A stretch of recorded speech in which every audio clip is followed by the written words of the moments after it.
Today's video sponsor is Manscaped. If you watch my channel for a while, you know that I appreciate the Manscaped product line, and they've actually just released their new trimmer, the all-new Lawn Purr 4.0. It's got these advanced ceramic blades at the top, which is something called skin-safe technology, which basically means you're not going to get all sorts of nicks and cuts when you're shaving with this thing, and, you know, nicks and cuts when you shave your face. Not brilliant. Nicks and cuts where you shave with this thing are just objectively worse, right? All you have to do, press this button here and it pops on. You got an indicator right there. You got a light up here so you can see everything that's going on. Also, this is fully waterproof, so you can use it in the shower, which just makes everything easier. Also, and then when it comes to charging, it's wireless, of course. Like, they made it waterproof, so you can't just have a giant port on there. It's sort of like an electric toothbrush. You just pop it in there. Also, it's not going to run out of battery very often. You know, it runs for 90 minutes off one charge, which is fantastic. You can also put it on a travel lock mode. Just press this thing 3 times and boom, it'll give you a little flash and says, okay, I'm not going to turn on when I'm traveling with you. I'm not going to get pressed on, then it'll be like, what is that vibrating thing in your bag? Says airport security. Hello. So if you want to start looking good from head to toe with no pair of stones left unturned, join more than 2 million men worldwide who trust Manscaped. Go to manscaped.com/megaprojects. You got 20% off plus free international shipping. Again, manscaped.com/megaprojects, or just follow the link in the description below. Now, without further ado, today's video.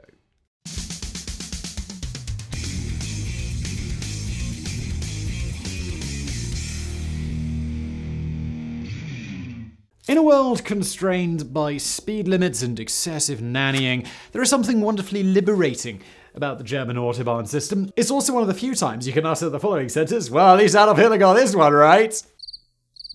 The reality is actually that the Uber-dictator really just jumped on a successful bandwagon and then claimed the glory for himself, which sounds very much like him. The German Autobahn, which translates very literally as car runway, forms the basis of the first modern national expressway system and today stretches for over 13,183 kilometers, making it the third longest system in the world behind the US and China when you consider the size of Germany compared to other nations.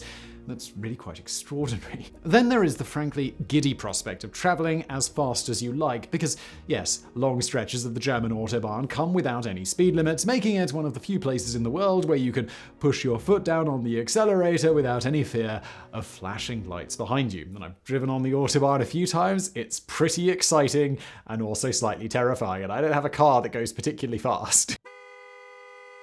Considering we are essentially just talking about roads today, the German Autobahn system is pretty iconic around the world, but to start this story, we need to begin a little further south, in the land of pizza, pasta, and excessive hand gestures. It's Italy, by the way, in case you didn't know, Italy.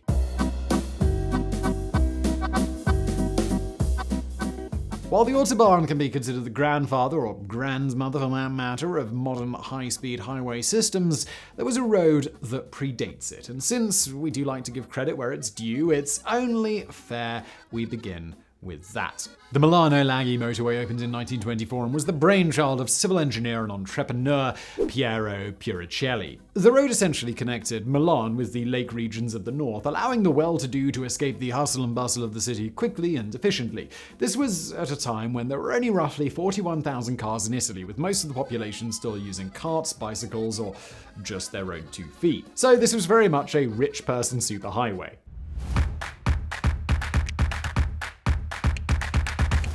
While the first Autobahn didn't appear until 1932, the seeds had been sown well before. The disastrous terms of the Treaty of Versailles had crippled Germany after World War I, and while many believed they fully deserved it, if anybody had a crystal ball at the time, I'm willing to bet things would have been rather different. With the country experiencing high unemployment and struggling to kickstart its industries once again, the construction of the Autobahn system was seen as a way of stimulating growth and prosperity in the country. Germany had already dabbled with the Avis experimental highway in Berlin, which opened in 1921.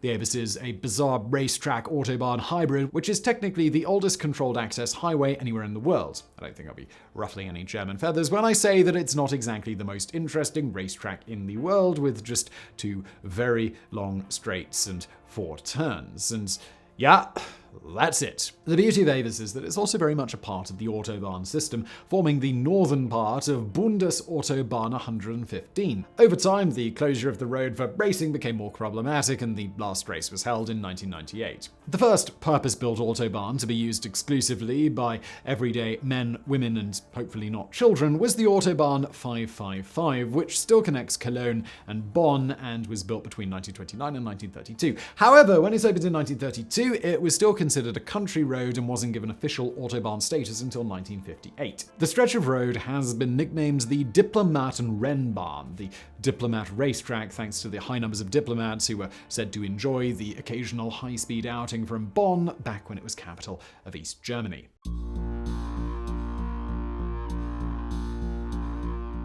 When Hitler seized power in 1933, the idea of a large-scale Autobahn system was already well in the works, and seeing the potential benefit it would bring, Hitler jumped on it. A man called Fritz Todt was brought in as Inspector General of German road construction, and the system was seen as the ideal way of bringing down Germany's uncomfortably high unemployment rate. It was noted by visiting Americans at the time that Germany was about to begin building a huge road network, but it seemed to be lacking some rather important machines, namely cars. And it was true. Certainly compared to parts of the US, Germany didn't exactly have a vast fleet of automobiles on its roads. But luckily, Herr Hitler had another plan. He intended to provide the people with cheap and cheerful cars that would be for everybody. The people's car, the Volkswagen. In 1938, Dr. Ferdinand Porsche completed his design for the new car, and a production plant was set up in Wolfsburg.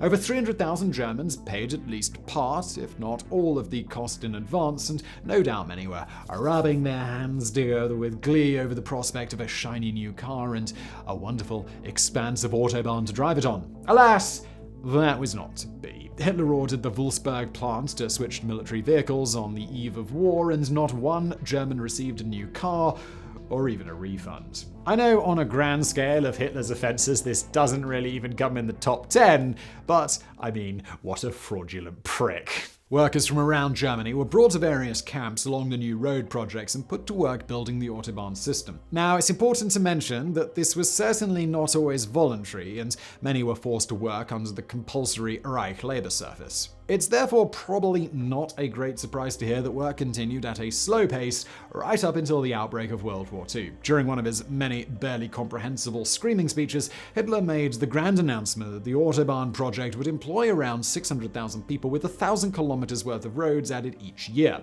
Like many of Hitler's blusters, this fell well short, and it's thought that at its peak, the project was employing around 120,000 people, and by 1942, when things started to go south for Germany and Adolf Hitler, only around 3,800 kilometers out of a planned 20,000 kilometers of freeways had been completed. The propaganda image of healthy, Aryan worker people working joyfully on the Autobahn system for the greater good of the German homeland was, well, utter crap. With able-bodied workers required on either the front lines or in factories pumping ammunition and military hardware out, the workforce building the Autobahn system was almost exclusively forced workers and concentration camp inmates. With new roads appearing around Germany, you might have assumed that during World War II the German military would be barreling around them. But the truth was the early Autobahn system wasn't particularly useful to the Wehrmacht. Trains were still far more efficient when it came to transporting large numbers of troops, and as the war slowly worsened, petrol became more and more scarce, meaning that the roads were often left virtually empty. In fact, this was the only time when bicycles were allowed on the Autobahn. Although they certainly did get some use, although probably not in the way they were designed. With airfields around Germany high on Allied target lists and often attacked from the air,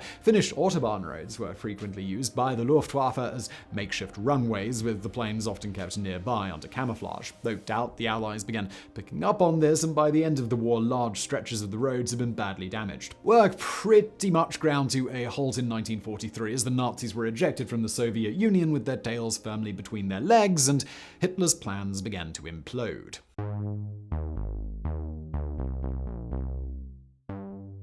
As with many aspects of life after World War II, the sections of the Autobahn in West Germany fared much better than those in the East. In the West, most damaged roads were repaired shortly after the end of the war, while in the East, the pace was much slower and sometimes barely moved at all. There was also a noticeable difference in users. In East Germany, the Autobahns were frequently used by the military and state-owned farming or manufacturing vehicles, whereas in the West they received a much wider use. In the 1950s, the West German government authorized the restart of construction, while in the GDR things were sporadic, to say the least, and when they did get around to repairing or even adding to the existing system, it was often done with materials greatly inferior to those being used by the West. Even today, there are roads such as the A2, which crosses the old east and west boundary, where there's a noticeable difference in surface quality as you pass between them. While the western section feels relatively smooth, the eastern section is much bumpier thanks to the old concrete blocks that typically formed the old East German Autobahns.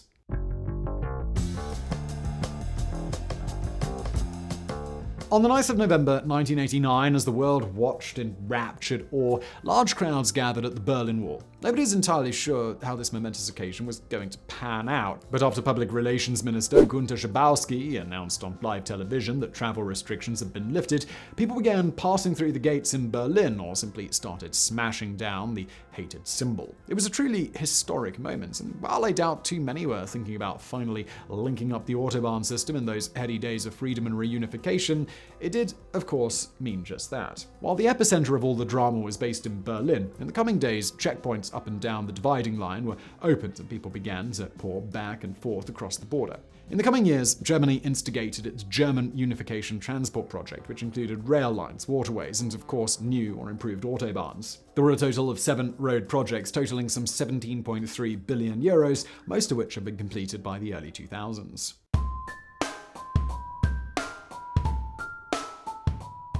Today, the Autobahn system stretches for 13,183 kilometers and reaches to all corners of Germany, though if you look on a map, you'll see that the concentration is higher in some areas than others, with the west the densest and the south and northeast much sparser. This is either down to terrain, with the south being much more mountainous, or high levels of urban population, as is the case for the western region.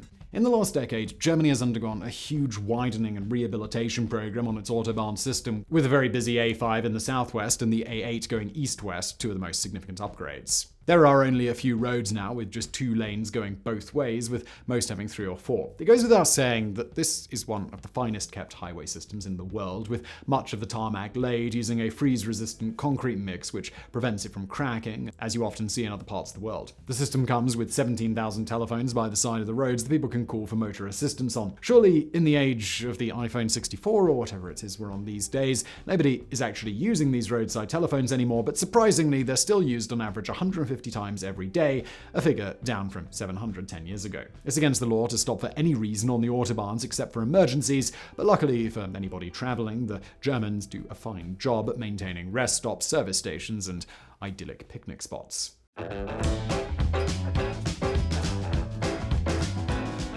To quote one chiseled aviation pilot from the 80s, some people just feel the need for speed. And for those kinds of people, the Autobahn system is probably the best place for them. However, the widely held belief that the whole system is free from speed limits is about as accurate as the dodgy propaganda back in the war. The Autobahn system does have some speed limits, but not everywhere, meaning it's one of the few places in the world without a blanket speed limit. Limits are placed on certain kinds of vehicles and whether they're carrying passengers or not. For example, a bus with passengers standing cannot travel above 60 kilometers or 37 miles per hour, while if everybody is seated, it can travel 80 kilometers per hour or 50 miles per hour. There are also plenty of sections, such as on-ramps, interchanges, specifically dangerous stretches, and parts under repair where speed limits are certainly enforced. So you might be thinking, well, Germany must experience significantly higher levels of traffic accidents, right? Well, of course not. This is Germany.